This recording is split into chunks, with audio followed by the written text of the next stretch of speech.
Are you ready for the first round of the college football playoff? We break down Georgia versus Ohio State and Michigan versus TCU. What other games should you watch this week in bowl week? All that and more tonight on the Football Guys College Football Show.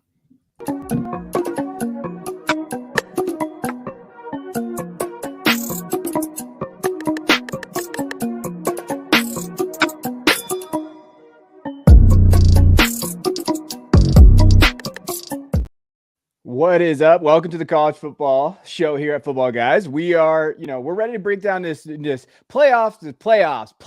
right? We're going to get into it, talk about Ohio State, Michigan. That's all that matters, right? When we're talking about this show with me and Jeff. But before we do that, make sure you like, subscribe, leave a comment. And we are also going to talk about, we have breaking news. If you're watching this on the YouTube channel, Kayshon Boutte declared for the draft. Did a switcheroo on us. So we're going to be talking about his outlook, all of that too. So let's dive into the college football playoff. Let's look at it. So Georgia versus Ohio State. This is a massive game for both, obviously. This is the playoff now. We're going to get into it.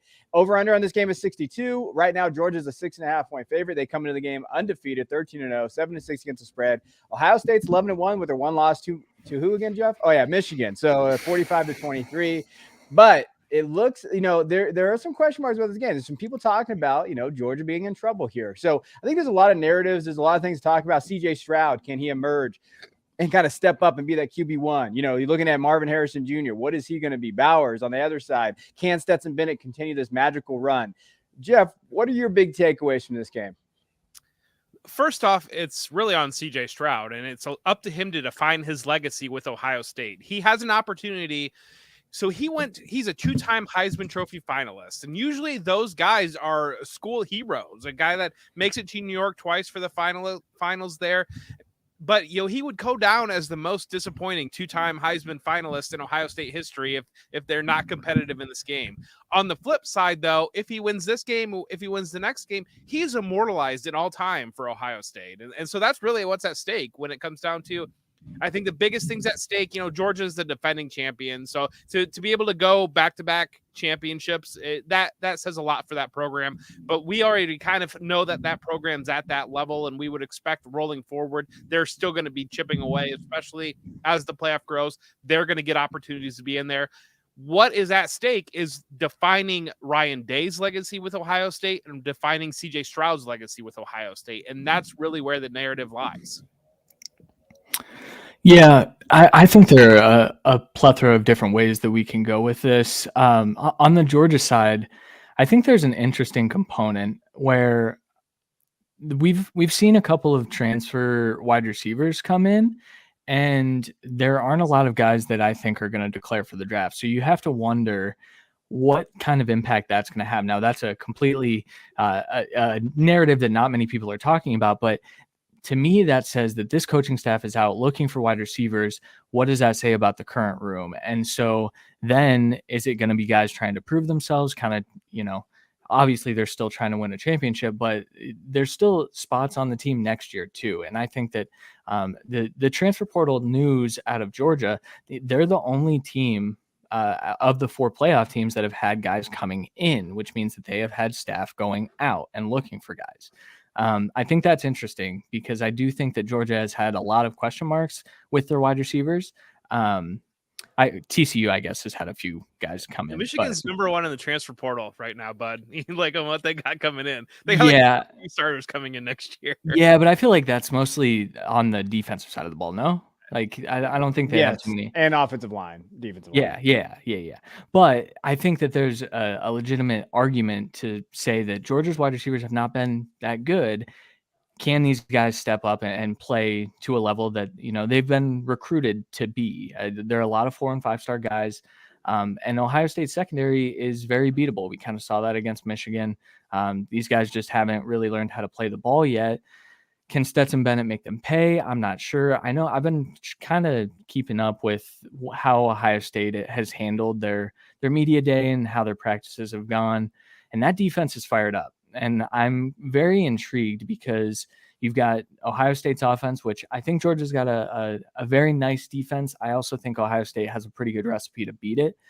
But if Ohio State's defense can play the way it did for most of the season up until the Michigan game, I think this could be a game. I really think that Ohio State could potentially pull this one out. the defensive back play is going to have to be a lot better for Ohio State. And that's not even a Michigan thing, that they broke tackles in Michigan, and they have not played the ball all season long. And Ohio State cornerback has not gotten an interception all year long because they don't look for the ball. They don't play the ball at all. They play a soft cushion, and that's where McConkey and Mitchell, whoever might be for Jackman, St. whatever it might be for Georgia, those are the guys that are going to dictate the game. And when I look at it, I look at how Georgia was able to attack Tennessee vertically. And I think that Ohio State's defense is better than Tennessee's, but I don't know if it's worlds better when the ball's in the air when it comes to outside receivers. And so I think that that's going to be a major key. So some other outlines I want to talk about in this game. So when you're looking at like Ohio State, like they have a great offense, and you see that because they never get to themselves in the third down situations. So they have the 10th fewest third down attempts in the country, while converting about 46% of the time. Georgia's defense ranks in the top nationally on third down, and it holds opponents converting 26% of the time against Georgia's defense. So really, when you're looking at that, you're looking at that third down, and will they put themselves in bad situations? Against Michigan, when they lost, they only converted 5 times on third down out of 16 attempts. And we saw that multiple times. They just cannot convert on that third down, where Georgia, you're not going to get those opportunities. And I think that they make you pay on that side. So it really comes down to CJ. Like his over under on rushing yards is 1.5. And that makes me laugh so much because CJ is athletic. He has the ability to do those things. I just don't know if he's going to be able to put the pressure on him. Like I don't know necessarily if he can do that. JSN not playing and Henderson is out, right? So when you're looking at that, like what does that look like? What is going on in that running back room, Jeff? Like, is it Mayan? Is it, Dallas Hayden? I feel like Hayden should get a little bit more run than we saw in the Michigan game, right? Mayan has not been practicing, and so Hayden is expected to be the lead back with Chip Trianum as the kind of that change of pace. And we saw him perform against Michigan, and it sounds like he expects to be in the backfield for 2023. And so they're going to be, I don't know, there are rumors that Mayan Williams is going to come back to school. He's still getting speculation of being in the NFL draft.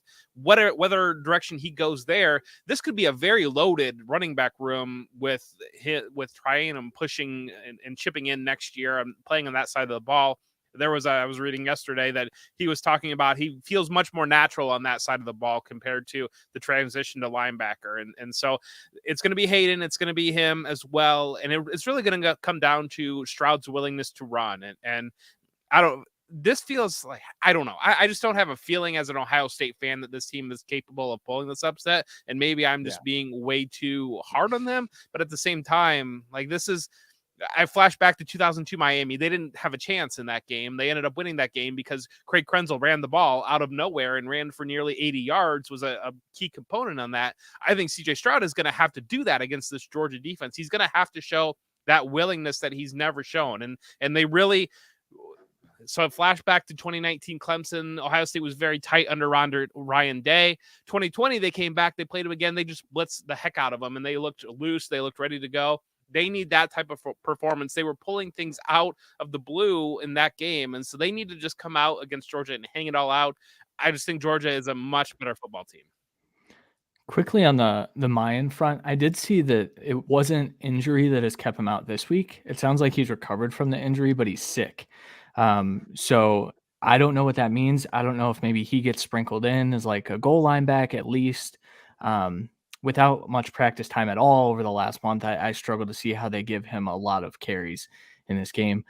I think the odds that Hayden gets sat on the bench for Chip again are very low after what happened the last time. But I think honestly, the matchup here that could end up dictating who wins this game is going to be Kelee Ringo against Marvin Harrison Jr. There's been a lot of talk about Kelee Ringo that he's projected to be a top 20 pick in the NFL draft this year if he declares after the playoff. Marvin Harrison Jr. is going to be a top 5 to 10 pick in the 2024 draft. So this is like the marquee matchup of the weekend. And you're going to see a lot of good battles, I think. But if I had to pick a winner of that matchup, it's going to be Harrison Jr. because I think he's probably the best player in college football right now. Well, and LSU torched this Georgia defense, and so through the passing game, and so that is something to consider. But at the same time, Georgia manned up against Tennessee, and they didn't even worry about. There was no doubling those great wide receivers from Tennessee. They manned up on those corners, and I would expect that they're going to see something like that as well. And so where that Georgia pass defense goes, can they man up the way they did against Tennessee against Mecca Ibuka and Marvin Harrison Jr., or they can get shredded like LSU. If that defense has that LSU performance and Ohio State is able to stop the run with their base personnel, Ohio State's got a great chance. It's just that there's a lot going on to get to that place. So in my opinion, in this game, it comes down to that explosive passing offense for Ohio State, like you just mentioned with there. And just to put some numbers in perspective, Ohio State has hit 56 passing plays that have gone for 20 plus yards. So that's 10th best in the nation. So you're looking there. They also rank 6th for passing plays that have gone for 30 more yards. They have 30 passes for 30 more yards on the year. And now the key is Marvin Harrison Jr., but I think the key is Emeka Ibuka and these other guys that are going to have to step up. And like that's going to be where you see this passing efficiency. If he's efficient, if Stroud is efficient, they're going to be in this game. And I truly believe that because I think Ohio State's a very good football team. Because I think Michigan was a good football team. I think they're very good football teams. And so we're talking about that. And I don't think Georgia wanted to see Ohio State. I'm going to be 100% honest with you. I don't think Kirby and those guys wanted to see Ohio State. They wanted TCU, and that's who they wanted to play. And when they got Ohio State, they're probably a little nervous. And I think the winner of the national championship obviously is going to come from those three teams. And now you have to play one of them in that first round. You're tough here. Now, other than that, Stetson, you guys worried about Stetson at all? You think Stetson can this defense? What do we think there, Jeff? I think he's certainly capable of performing well against this defense. Again, I flash back to the corner performance. The corner performance has been bad, and I don't know that they can fix that in a month. They almost have to change the mindset on how these corners are playing because they all year long, again, no interceptions all year long by an Ohio State cornerback. And that is wild because this is a school that had a reputation as defensive back U that was right there with LSU for a long stretch. They had a first-round corner selected for, I know, entirely Urban Meyer's tenure, and there was several years where they had a corner every single year selected in the first round of the NFL draft, and these guys are not going to be drafted that early, and they need to have much better performance.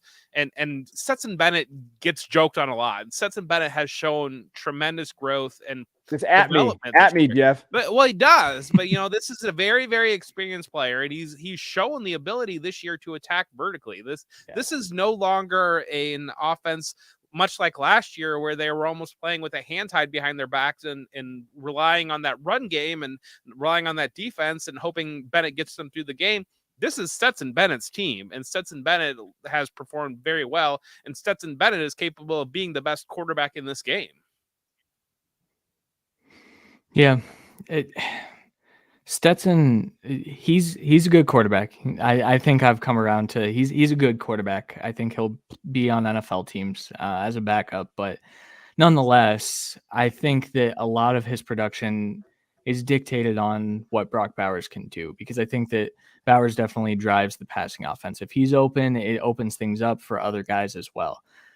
With that being said, I think Ohio State has a decent recipe to maybe stop Bowers in that they have an athletic guy in Steel Chambers playing linebacker. So if they line him up against him, Steel Chambers hasn't been great in coverage, and obviously he's a positional change guy as well, and he's fairly new to the position.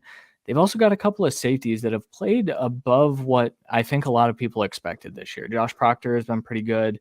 Lathan Ransom has been pretty good, though he's more an in-the-box guy. But if one of those three players can kind of step up, and kind of take out Bowers and eliminate that one thing that kind of drives this passing offense, I do wonder what Stetson will look like. We've seen Stetson make some athletic plays. We've seen him push the ball to the wide receivers deep, but a lot of that is predicated on, okay, we're chipping away with Brock Bowers underneath and over the intermediates and things like that. Now we can go explode over the top. And if they can't get that going, I do wonder what will happen. I do. Yeah, no, I think it's gonna be a lot of fun. I think when you look at this game, I'm excited to watch it. And it's gonna be stressful for Ohio State fans out there and the narratives and all that stuff. And I think for me, CJ, man, it's CJ. CJ has a shot to solidify himself as QB1 101 to Houston if he wins this game and wins a national title. And so, I mean, that's what I'm interested to see and where they go there. All right, let's move over to Michigan now. So let's talk about the real team. Michigan versus TCU. Michigan's number 2, TCU's number 3. They're coming into this 7.5-point favorites. The Wolverines are. JJ McCarthy coming out. Max Duggan, obviously he had that Heisman, candidate season when he got invited over to New York. Corum's not playing in this game for Michigan. What are your takeaways from this game when we look at it, Jeff? Over-unders at 58.5. And obviously Michigan is favored, but TCU, there's a reason why TCU is there. They're 12-1, and like they've been in close games, but we followed them along. I followed along all year. Like, I'm nervous. I think Max Duggan plays a role with his feet. Like, there's areas of this game that I'm nervous about. What do you think?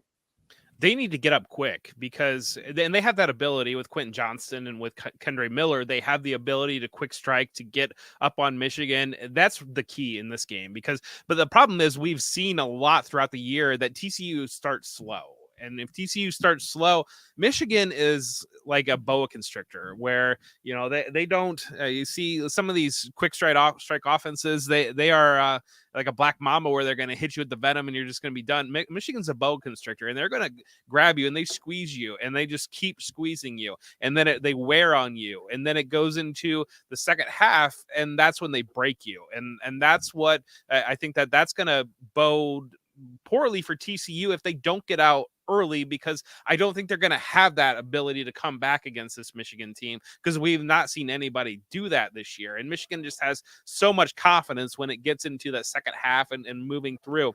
Now, TCU does have that ability where if Miller hits, if Johnston hits, they can get up and they can get up quick on Michigan. And that's going to put Michigan in a very uncomfortable position because JJ McCarthy has the ability to turn the ball over. That can happen. And JJ McCarthy can make mistakes. And so that is going to be the key, I think, for TCU to having a real chance. Now, I think Michigan is clearly the better football team. And we said it the week of selection.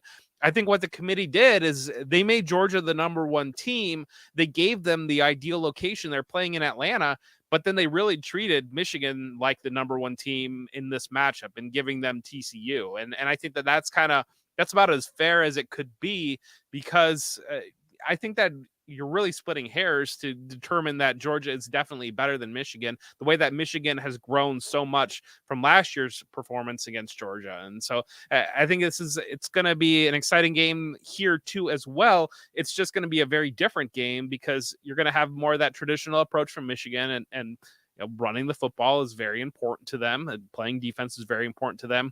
First, TCU is kind of that believes in itself, doesn't give up, keeps going, and it's going to be a second half game, and TCU needs to be in a position, I think, to be leading going into that second half.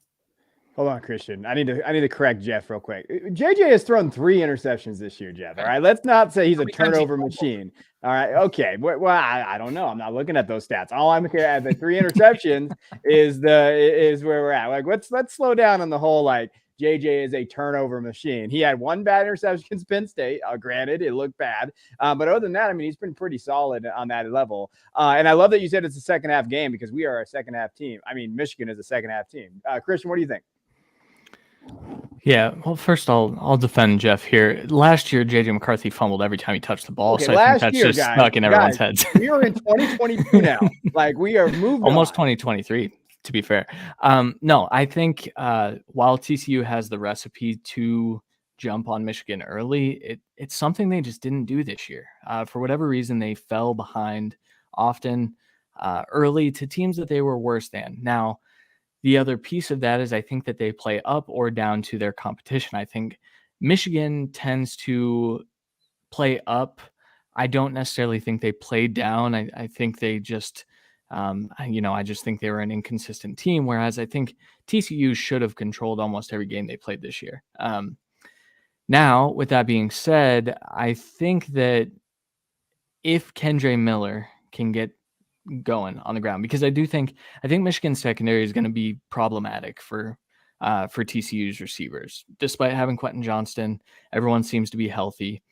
I think TCU is going to have to run the ball, control the clock, try to keep the ball out of Michigan's hands, because despite Blake Corum not playing, I just don't know how Michigan doesn't run all over this team and control the clock in that way as well. So while a lot of people could say, well, these are two good offenses, I think a lot of points will be scored. I think this is going to be more of a low scoring affair because it's going to be a little bit of a chess match where TCU is going to try to control possession. Michigan's going to kind of do the same, but that's kind of just the recipe. I'm curious though, because the last time we saw Michigan in a meaningful game, not the Big Ten championship, because that game was won before they got there. That didn't matter. They were winning if they rolled their third stringers out. They let JJ cook and it worked. I don't know how by design that was, or if it was just the surprise of the Blake Corum injury right before that. But I think that there is something to be said that they could come out and just say, okay, JJ, go win. I just don't think that that's the recipe that got them to where they are. And I don't think that they should do that. I don't know. I just don't see a world in which TCU wins this game either way. No matter which way it goes, Michigan's going to win this game, I feel like. Well, so I'm actually excited about Will Johnson versus Quentin Johnson. I think, the freshman corner, like he's been a stud for Michigan. He really has. He looked pretty good against Marvin Harrison Jr. So when you're looking at that, I think him against Quentin's going to be fun. I think that matchup is going to be good there. I think, like you guys mentioned, I think it's Max Duggan. Can he beat Michigan through the air? I think that's the key. I think Kendra Miller, yes, but our rush defense is incredible. Like Michigan's rush defense here. So that's part of it. Like that's part of it in there. Max Duggan is gritty, but you know what? He's playing a team. This is the best team TCU's played this year. And so it's going to come down to that. And then overall, what can Donovan Edwards be? I know he's in a cast still on his hand. He's been practicing with a cast all this time. So we're not going to see him in the passing offense, which was highlighted for him. So the idea is, okay, now some other guys got to step up. Cornelius Johnson, those other guys. But I think Jeff is right, which is weird. Man, I just said that out loud. I think they're a boa constrictor. Like they are going to punish, then pounce. And that's just going to be how Michigan does it. We will get in trouble, though, if we're trying to shoot it out. I think that's part of the other issue there. Anything else in this game, Jeff? No, I think that's, just watch the key playmakers probably for TCU, because TCU is going to have to play a different game, I think, than what they have all year long. And I don't know if they're going to be capable of doing that against Michigan. It's really what it's going to come down to. Yeah. All right, let's talk about some news. This is exciting. NFL draft declaration. So if you're watching, and we appreciate you guys watching, get us in the chat. Start talking to us a little bit. Hit that like and subscribe button if you are watching on YouTube. If you're listening on the podcast, we're going to talk about draft declaration. Kayshon Boutte, LSU. He's messing all of our draft grades up right now and all of our mocks that we've been doing and everything like that. But we're excited to have him back in the 23 class. He definitely bolsters this class again. I think this class now goes 9 deep in that tier when we're talking about tiers. LSU receivers coming out. What do you think, Jeff? So I have an infamous take where I didn't think Boutte would play this year for college football. I legitimately thought he would opt out, and I'm not going to run. You're back.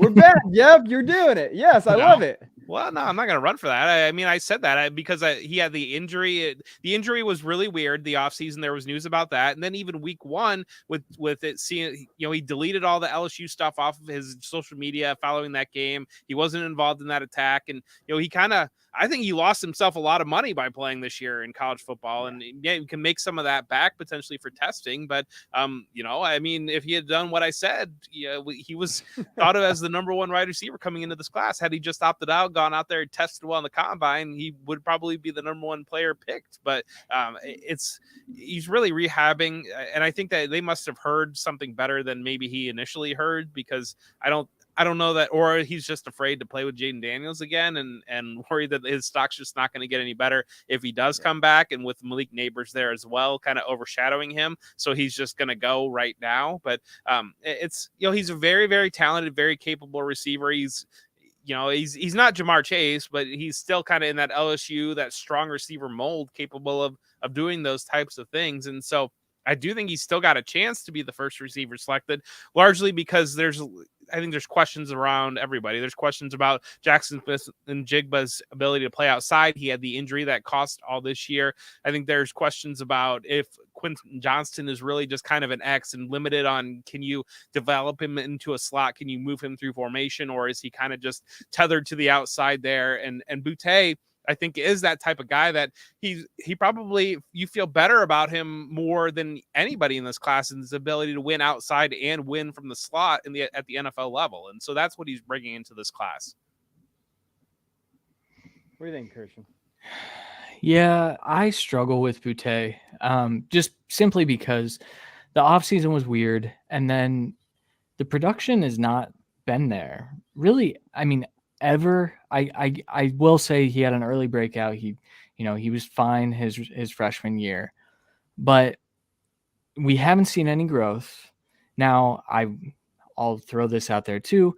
I do have issues with him against press man coverage. I don't know if he can consistently win against that, just simply because they didn't put him in a lot of positions to do it. And when he did as a sophomore, I didn't think that he was really refined in that area. However, I think he's one of those like boomer bust guys where he might not get drafted in the first round and he may end up one of the better receivers in this class, right?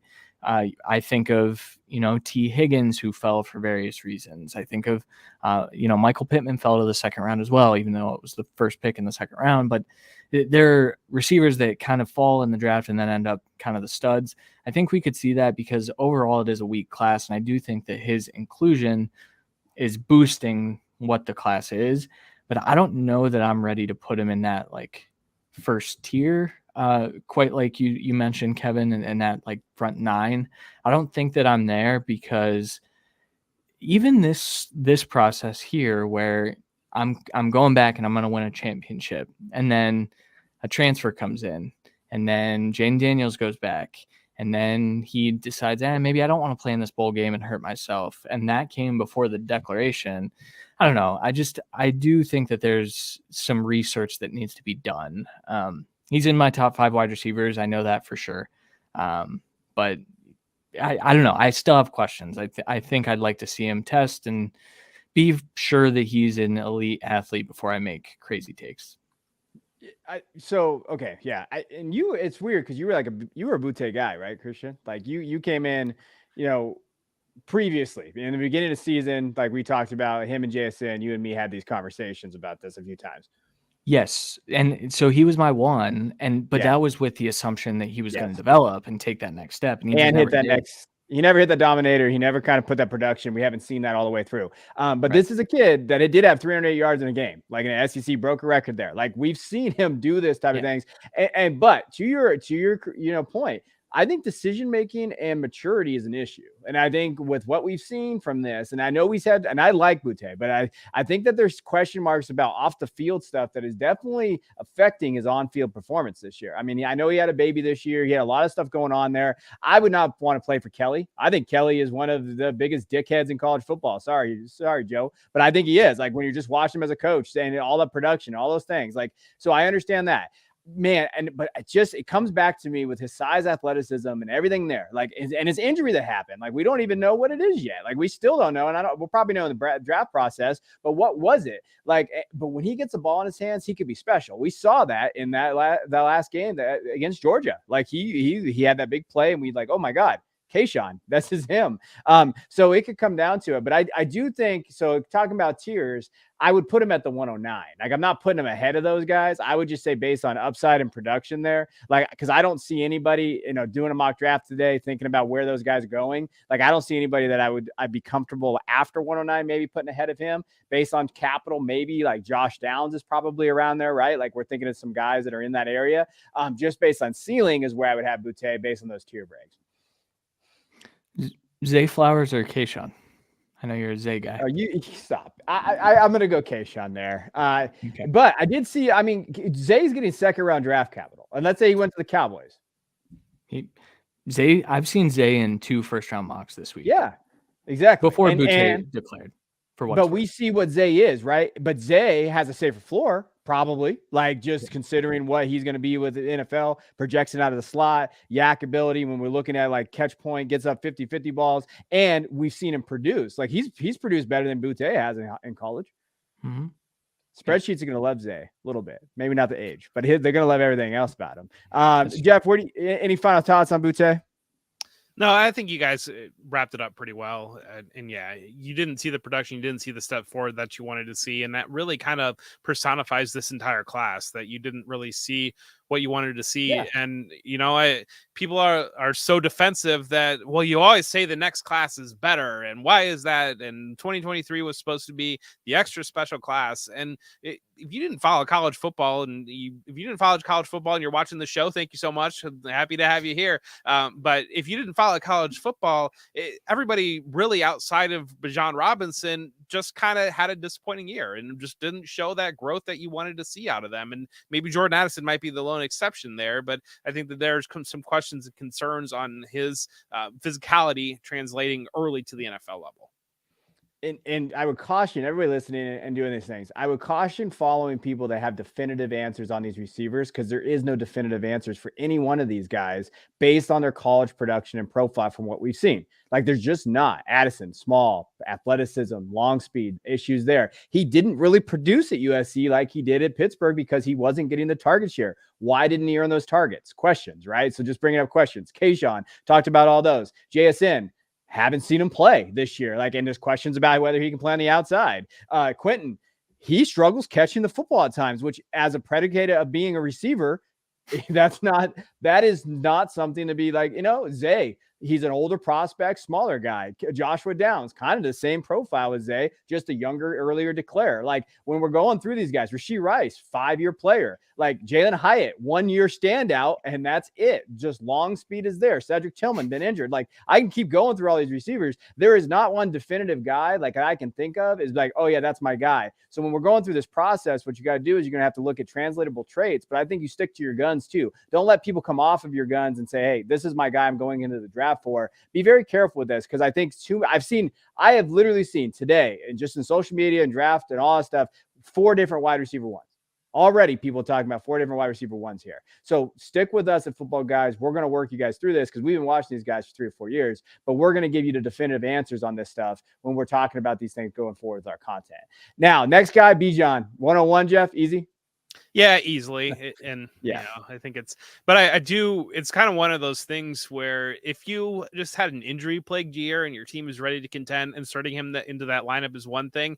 If you are just a dumpster fire, that the value on him is so high that this might be a potential trade scenario. But this is a guy that's going to step in and be dynasty running back 1 from day 1, just the way that the landscape sits in dynasty running back land right now. And so I do think that there's a chance, and our buddy Nick Whalen with Football Guys tweeted the other day that if Bijan could run a 4.58, 4.62, because I don't know that he's an elite. He's not going to run a 4.4.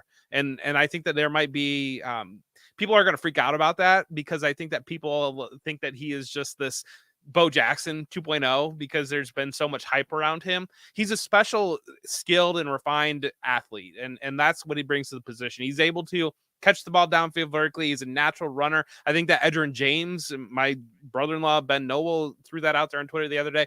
Edgerrin James, I think, is a good comparison to him, and we saw him be an elite fantasy producer. But I just want to caution people that when you see that 40 time, don't get scared off by it. But people are going to be shocked and freak out about it, I think, potentially. Yes, if he's able to run a 4.4 somehow. Though, I mean, think about it. Well, he's not going to. If he's able to run a 4.4, then it is to the moon. Listen, I wouldn't doubt anything that Bijan's able to do, because at every step of the way, I've kind of had oh, this is my question on Bijan. Oh, there's the answer. The next game, pretty much. I mean, yes, consensus 101, almost generational. I know that when I say generational, it's once every 8 to 10 years, kind of like an NFL lifespan. I think it's tough to call Bijan that when we've seen Saquon Barkley. And I think that's pretty much the only player I'd put in that tier over the last decade. But he's close. And I think, he's going to be the dynasty RB1 almost immediately. I think some people will have hesitancy. I think, if you're looking at our rankings on Football Guys, I think he'll be a top 5 back right after the NFL draft. I think I'll have him at my RB1 immediately. So he's good. Landing spot. But no, he is good.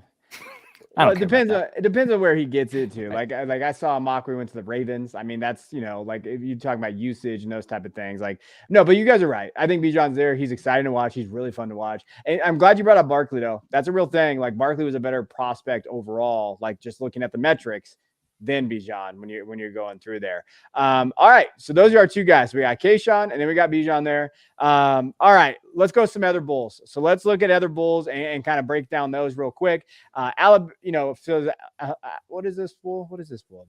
The Alamo. Valero Alamo Bowl. Yes, I almost called it the Alabama Bowl. Texas Longhorns versus Washington Huskies. This guy actually a little exciting game. Narratives in this game. Washington wants to go 11-2, having a hell of a year out there. Texas seems like they need to win. Quinn Ewers, this is your last chance to show us what you got before Manning steps onto campus. So, what are we thinking about this game, Jeff? That's like Texas coming in as a 3-point favorite.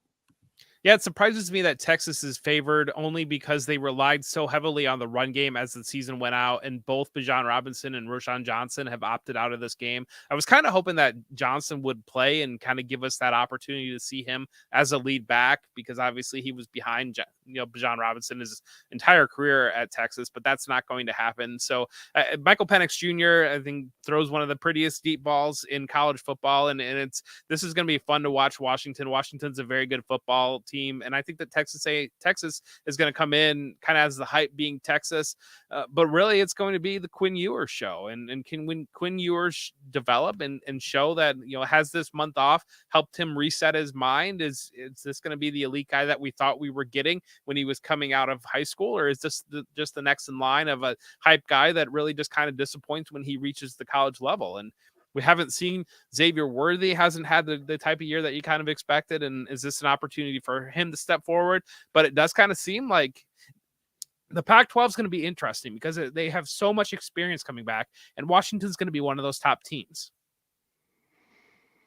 Yeah, you guys know how much I love Michael Penix Jr. I think him returning to school and playing against the Pac-12 is by far going to be my favorite conference to watch next year. I think this is a good preview of what that can be because Texas plays a Pac-12 brand of football right now.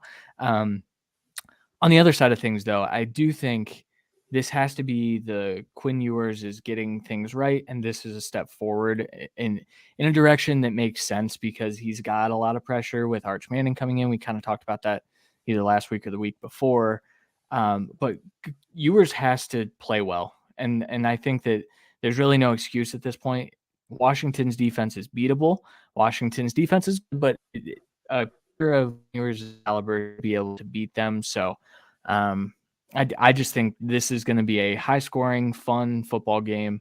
Now, with that being said, Texas is down 2 running backs because Bijan and Roschon Johnson are not playing in this game. So Quinn Ewers is going to have to kind of put it on his shoulders, which is good. I think that's a good situation for him.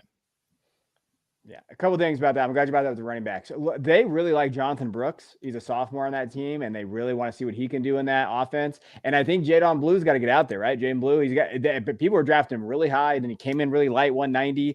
They have Cedric Baxter Jr. coming next year, and Cedric Baxter's a bigger back, and he looks like he's going to be there. I think Blue could transfer. Like, I honestly think that when you're looking at Blue and his prospects, if Brooks is good, Cedric comes in, we could be looking at Blue going, I don't know, everybody goes to SMU for some reason now. So they're going to have another running back at SMU. But yeah, and Ewers got to be there. And would you guys stop drafting Ewers in the first round of Devy drafts? It is driving me crazy. I saw him go at the 106 recently. Like, it's just too high. Ewers is not good. You know quarterbacks I would draft in the Devy draft?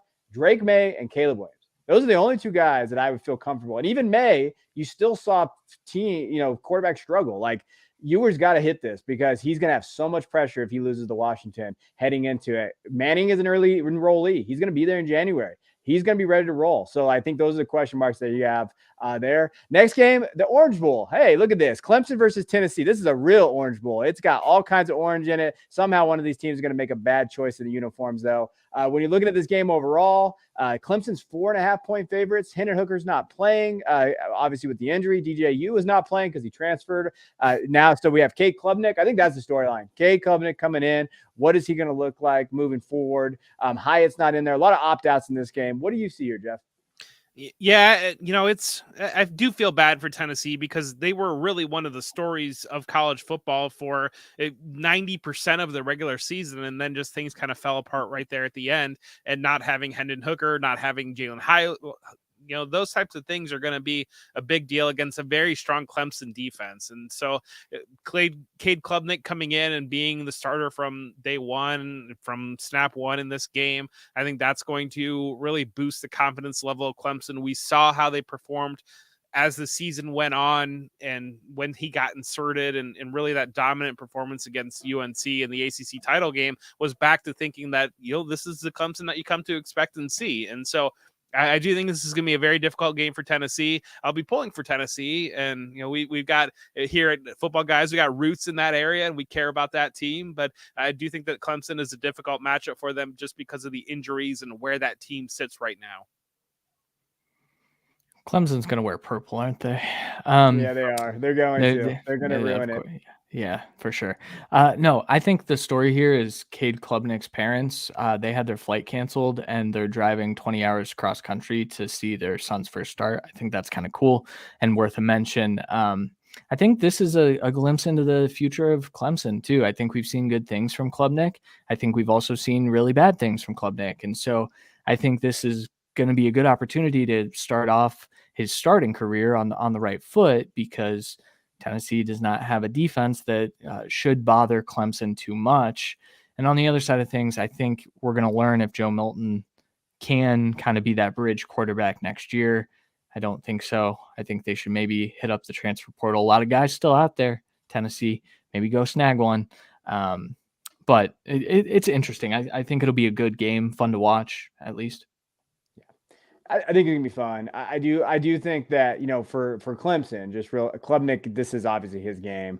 You guys see what he is. Shipley coming in, those guys, like they've had a lot of opt-outs on that defensive line Clemson has. So that's something to watch moving forward if you're going to bet on this game because you're a degenerate like me. But just know, like, that's kind of where that looks there. All right, Sugar Bowl. And this is a game that, matters for Crimson Tide, for Alabama. They're going to play Kansas State, a team that Nick Saban said sucked. So that's going to be interesting to watch. Alabama 6.5 point favorites. And Bryce Young is playing because he loves the game, boys. And that's why he's quarterback one. He's out there. Will Anderson is out there.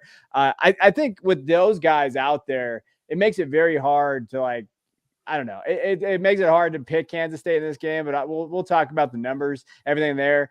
Jeff, why don't you talk about your favorite running back, Deuce Vaughn? Isn't he Darren Sproles? Deuce Vaughn's not Darren. Deuce Vaughn is a very, very fun player, but Deuce Vaughn is not Darren Sproles 2.0. As much as I thought you said that. I'm sorry, I messed that up. I must have crossed. No, I said the challenge to everybody this year in this draft cycle is to find literally any other running back beyond Darren Sproles to compare Deuce Vaughn to. But good luck with that. No, it's my hat's off to Alabama here because we saw so many of their players hit the transfer portal, and you kind of had questions what's going on with that program, and it would be very easy for Will Anderson, for Bryce Young to not play in this game, and for all their guys going pro, because really what is at stake here other than your coach calling the other team terrible, like, in the lead up and the college football selection weekend.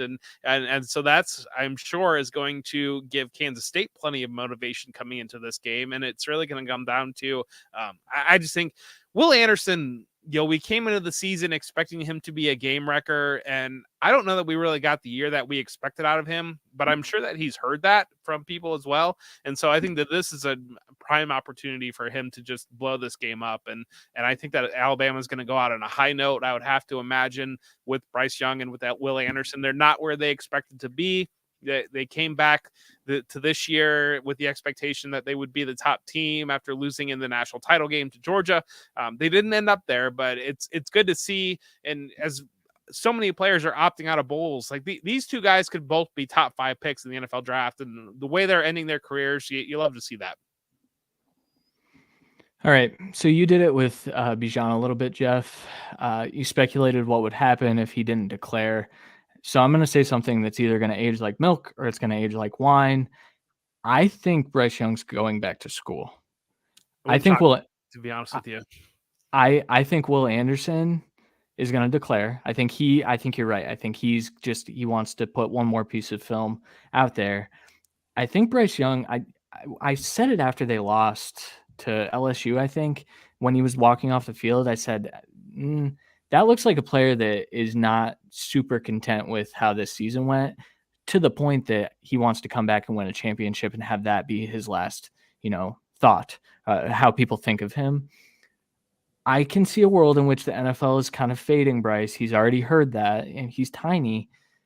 Maybe he goes back to Alabama. He sees that recruiting class. He sees how they've brought in some guys to help. I don't know. I'm not 100% convinced that Bryce Young is going to the 2023 NFL draft.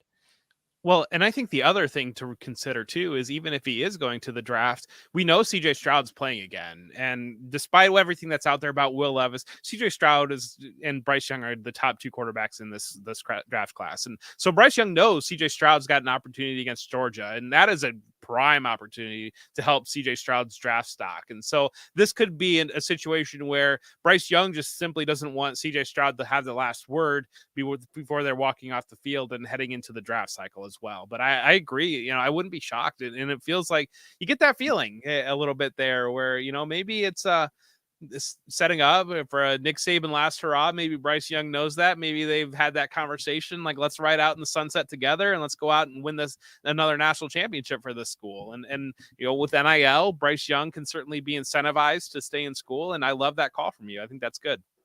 You guys are nuts. Like, you guys are nuts. Like, he is not coming back to school. Like, so I don't know. If he does, with NIL, somebody's going to do it. I'm telling you, somebody's going to get $10 million to go back to school. Somebody will do it.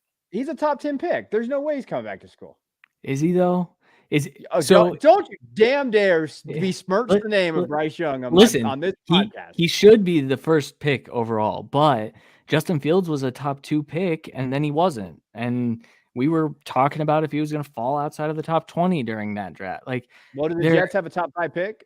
Then we don't have to worry about it because they're not going to. No one will screw this up, right? Well, the Raiders are picking top 10, and they will screw it up somehow. So I don't know. I just think there's definitely Saban's really good at getting guys back to school. He's really good at it. Whether it's right or wrong, it's wrong. But he's good at doing it. So we'll see. I hope not. I hope he's the first overall pick to the Texans. He should be, but he won't be. The Bears? He might be. First overall pick? Okay. Yeah. All right. We're going to move on real quick because we're going to run out of time. Rose Bowl is actually really exciting. So we're going to be talking about that. Penn State versus Utah. I actually am really looking forward to this game. I think it's going to be fantastic. -2.5 is for Utah. Cam Rising's out there. We have Singleton on the other side. Sean Clifford. Looking at this game, Kincaid, I think Kincaid opted out. So we're going to be looking at kind of different playmakers there for Utah. Rose Bowl, this is the granddaddy of them all, Jeff. What do we think about this game? Where are we at? Real quick, any narratives that you're watching? Utah's defense and Morgan Scaley, that defense and that creative blitzing against Sean Clifford, an experienced quarterback, but Utah's ability to stop the run and stop Penn State there versus, I don't know. I think coaching is decidedly on the Utah side, but talent is probably on the Penn State side. So it's just going to be an interesting matchup between these two schools. And I just want something crazy is going on in the Arkansas Kansas game because when we went on, it was 38-23, and now they're in 3 overtimes. So I don't know what's happening here. Yeah. Well, we won't know that pick yet. We also are all on Arkansas. So I think it's because I gave us all credit for it before the show started and we did it. Yeah. The Penn State game, I just want to see Drew Aller play. That's it. I just want Sean Clifford to get benched, but I think he's out of eligibility. I think this is his last hurrah, so I don't think he will get benched. I think they're going to stick it out with him, but it should be a fun game. The Rose Bowl is always a lot of fun. Last year was one of the most exciting ones that I can remember, and just an offensive, showing out from both Utah and Ohio State. So I think Utah's going to probably pull this one out if I'm picking. Which I shouldn't be. I shouldn't be giving away my picks. Come on. All right, let's jump over. So we're gonna have some fun here. We're gonna go to the game. So that was our talk. We went to the playoff. We went through declarations. We went through other bowls. We're gonna have some fun. Pick some games here. Pick some prop bets, and then we'll do a little bit of trivia, and then we'll get out of here. So Christian, take us away for the sportsbook rundown. Yes. So this week, we had a kind of a rough week. Jeff won the week 5-6. Kevin and I went 4-7. There's still 2 games out there. I'm on North Carolina, who I believe is tied with Oregon at halftime, and then we're all on Ole Miss in the Texas Bowl. And so this week we're going to be picking a plethora of games. The first one we're going to pick is the Pinstripe Bowl. Minnesota is 11-point favorites against Syracuse. Kevin, where are you going with this one? I want to be a caveat here with these picks. It has been awful making picks in the bowl series with all the opt-outs and the weather and the injuries and stuff. So just to be close to 500 for all of you out there is really good. I'm going to go Minnesota in this game. I think that they're the better team, and defensively they got it. Yes. So is Ibrahim playing for Minnesota? Kevin would allegedly. So. Okay. So far, but Tucker's not playing, right? No, correct. Tucker's out. Then Minnesota. I'm still going to take Syracuse because 11 points is still a lot. Minnesota's offense isn't good enough to score 11 points. So that's not true, but I'm taking Syracuse. The Cheez-It Bowl, Oklahoma against Florida State. Florida State is 9.5-point favorites. Jeff, where are you going? I think Florida State's a much better football team than Oklahoma, and it baffles me that they're matched up because Florida State was playing so well at the end of the year, and I think aren't they like 9-3 compared to 6-6 for Oklahoma? This is just Jesus Bowl taking the Oklahoma brand, but that's not a good football team. And Florida State, they know what Brett Venables wants to do. They know him very well, and he knows Florida State as well too. But Florida State was one of the hottest teams in college football at the end of the year, and so I'll take Florida State. Yeah. Give me Jordan Travis in this one in Florida State. Kevin, where are you going? Yeah, Florida State. Okay. Next one, the Alamo Bowl, Texas 3-point favorites against Washington. I'm picking first, and I'm going to take Washington because of Michael Penix. Kevin, where are you going? Yeah, I'm gonna take Washington as well. I think Washington could win this game, and I think that they're actually more talented. I think so too. I'll take the points, and I'll take Washington. Duke's Mayo Bowl, Maryland against NC State. NC State is 1-point favorites in this game. A lot of transfers out of that program, though. Kevin, where are you going? There's so many transfers everywhere. This one, I'm gonna take Maryland. I'm gonna stick in the Big Ten. Lil Tua, ride and die with Maryland. Yeah, I saw someone say that they would pick Baby Tua over Shadier Sanders for the Heisman, which is crazy to me, but I'm going to take Maryland in this game. People say things, so you need to stop listening. Sure, I read it actually, but yeah, really gross take. The Sun Bowl, UCLA 6-point favorites against Pitt. Jeff, where are you going? UCLA. I think UCLA is a better football team. Yeah, Pitt has a lot of transfers too. Keaton Slovis is now at BYU. It's actually a positive for Pitt, actually. That's true. But none of their transfers are able to play. They've gotten, I think, 2 or 3 quarterback transfers, and I'm taking UCLA. So, Kevin. Yeah, I'll go ahead and take UCLA here. The Gator Bowl, Notre Dame 2.5-point favorites against South Carolina. I am picking first. I think Notre Dame needs this win. I think they're in a tough spot with no quarterback as well. But no, I'm changing. I'm taking South Carolina. Kevin, can't do it. You jinx them. You just did a whole thing there. That's it. That's who's starting this game? Tyler Bunchner. Remember him coming out of here, and he's healthy. He's healthy. So I'm going to take Notre Dame here. Okay, Jeff. I'm going to take South Carolina. Oh, good. Right, you'll just gain a game on us. Arizona Bowl, Ohio, OU. Oh yeah, 1.5-point favorites against Wyoming. Kevin, where are you going? Yeah. Oh wait, Jeff went to Ohio, right? So you're taking Wyoming. I'll take Wyoming. Yeah, I'll take Wyoming. And Jeff's taking Ohio, right? Yep, I ride and die with Ohio. Yeah, I live in Ohio. That's my justification here. I'm taking OU. Orange Bowl, Tennessee against Clemson. Clemson's 5-point favorites. Jeff, where you going? Clemson. Yeah, Clemson. Kevin? I'm going to take Clemson as well. Oh, sorry, Joe. Peach Bowl, Georgia, 6.5-point favorites against Ohio State. I'm pretty upset that I'm the first one to pick this. I just saw a stat while we were recording that Ohio State has not lost 2 straight games under Ryan Day ever. You haven't been there that long. That's fair. That's fair. They're going to lose to Northwestern and Indiana back-to-back weeks. I mean, yeah, that's fair. I'm going to take Ohio State to cover, and that's it, though. Kevin, where are you going? I'm taking Georgia. I'm going to take Georgia. Sugar Bowl, Alabama 6.5-point favorites against Kansas State. Kevin. I'm gonna go ahead and stick with Alabama here. I'm gonna take Kansas State. I think Kansas State motivated. They got called. They got Darren Sproles, baby. So I'm taking the upset minded Kansas State. Yeah, I'll take Alabama though. Music City Bowl, Iowa, 2-point favorites against Kentucky. That's disgusting. Jeff, where are you going? Well, Levis is not playing, right? Nope. No. Iowa. Gross. Right. Yeah. Iowa as well. Yeah, Iowa, I guess. I don't know what else to pick there. Caleb Johnson, just go do your thing.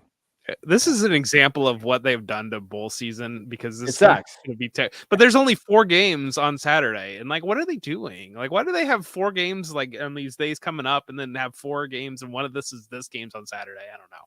It's more games on New Year's, please. Yeah. Fiesta Bowl, TCU against Michigan. Michigan 7.5-point favorites. Kevin, you're taking Michigan. Yes. Jeff, give me Michigan. I'm going to take TCU to cover. Michigan's going to win the game, though. I already said that. The Relay Quest Bowl, Mississippi State, 1.5-point favorites against Illinois. Jeff, where are you going? If you don't take Mississippi State, you don't have a soul. Mississippi State. That was kind of aggressive. I'm taking Illinois. Kevin, I mean, come on. Yeah, I'm trying to catch up to you in the picks. I'll take Mississippi State.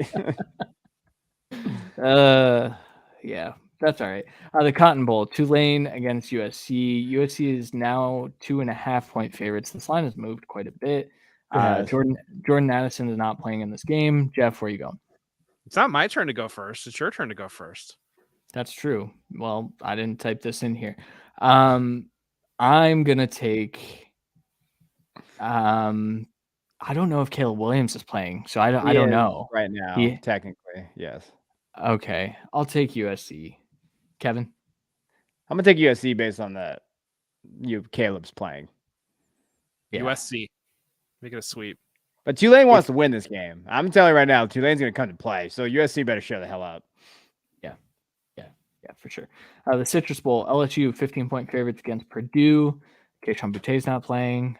Kevin, where you going? I'm going to take LSU. I don't know if Purdue has any players left. Their old coach took them all to Louisville. LSU. Yeah, and any of the players that may not have left are declaring for the draft, I believe. So I don't think they have literally any.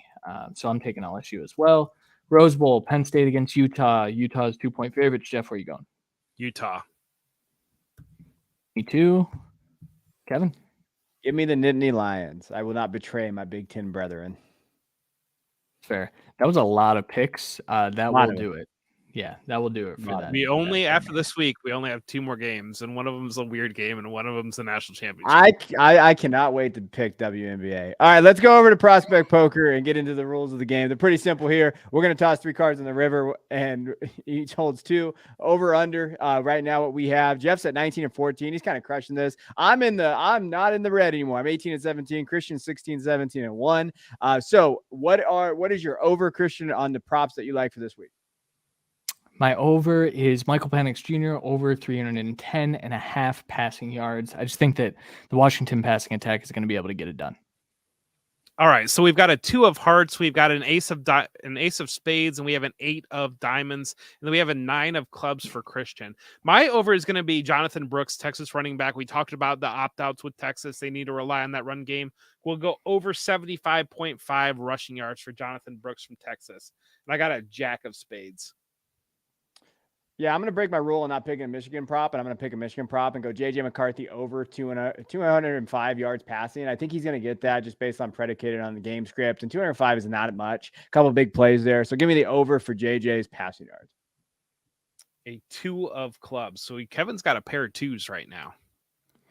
Very nice. My under is Stetson Bennett under 14.5 rushing yards. I do think that I talked about his athleticism. I think he's got the capability. I just don't think that he'll necessarily need to use that against Ohio State. We have a 10 of clubs for Christian. My under is going to be Max Duggan under 45.5 rushing yards. And I think that Michigan defense is going to come to play. I think that TCU is going to need Max Duggan to run. But I don't know. Max Duggan gets banged around a lot. And so I'll just take the under on this one and we'll see where we go. A 3 of spades. So Kevin's going to win this game. That's right. I don't even have to say my last pick. Now, Jalen Polk, Washington receiver. I'm going to say under 42.5 receiving yards because it looks like Ndunze's coming back. McMillan's coming back to play in this game. So, like, they're going to have those guys. And Polk hasn't hit that number. He's only hit that number 3 times this season. So, give me under 42.5. He can do it all in one play, though. So, that's the worry with this. But I'm going to take the under 42.5 receiving yards. Yeah. All right. So that's that. Kevin wins that. I won the first one. That means that we play a little bit of blackjack. We play blackjack with trivia. You hit, you get a question, you get it right, you get a good outcome, you get it wrong, you get a bad outcome. Christian's going to lead us off with an 8. Kevin is going to have a 12. Oh, wow. And I have a 19. So that means Christian is up first. And I'll ask Christian a question. Christian, who's leading the NFL in touchdown passes? Touchdown passes. I think it's still Patrick Mahomes. It's Patrick Mahomes. Oh, okay, cool. Nice. So you got that's a 19. So that's good for you. We're tied there. So I have a question for Kevin. Okay. Can you name the 2 Pac-12 programs that have made a college football playoff? Washington, Oregon. Yeah, I can do that. Yep. All right. So that means Kevin's 21. So Kevin is likely to win, but we still haven't busted yet. It's true. All right, Jeff. Kevin, I got a question for you. Yeah, I do. We're gonna go through this. I had this question last week and I was excited to answer. So I want you to name at least one player who was the highest graded seasons in the Power 5 and PFF since 2014. So just name one player of all time, and one's this year. So that's why I'm asking you this. Who is the highest graded player of the 5? Just give me one out of the 5. Of any position? Any position. Since 2014? Yep. And one is this year. So what somebody got is number 5 this year. Bijan Robinson. He's number 5. Yes, you got it. Is Jameson Williams on there? He is not. So the top 5 is Kyle Pitts is number 1. Chase Young is number 2. Quentin Williams is 3. You're not going to believe who number 4 is. Our guy, Blake Corum from Michigan. All right. Well, okay. No, just like that. You hate it. All right. Anyway, I thought Jameson should be on there. Jameson's got to be like top 10 at least for what he did out there. Should have won the Heisman, but that's true. So, all right. So Christian hasn't busted. Christian, can you name the 3 Big Ten schools that have made the college football playoff? Ohio State, Michigan, Wisconsin. No. Michigan State, Wisconsin. Oh, yeah. You busted. That means Kevin wins the show. Nice. I like this. All right, let's you know what? Let's talk about, I think the narratives of the class too. Like, I think one thing you should be looking at is as we get into the rookie draft season, we're starting to break down all the positions. Like we're going to dive into it. And I think overall, when we're looking at this, just because all the mocks that I've been doing, running back has a lot of depth, and you're looking at just that running back spot. I would say after the top 3 wide receivers or 4, depending on what you think of Boutte, your second round, late first, early second is all going to be that. So going into this offseason, understanding where those values are, like right now, I would put the values that you should be getting. Like if you're trying to get a second round pick, try to get the 207 or higher. Like that is kind of the tiers that I see right now that are forming. And then after that, you're going to get some late draft capital in terms of like wide receivers, some late declares, 5-year guys, stuff like that. But if you can find some picks from that 207 to the 112, 111 in that area, like you're going to have a lot of running back depth there. And I think that's where you're going to be able to extrapolate value there and get in your rookie draft. So be on the lookout for that. Understand where the tiers are. And as always, just follow the site. I think we do a great job here at Football Guys for our Dynasty content. So I appreciate you guys.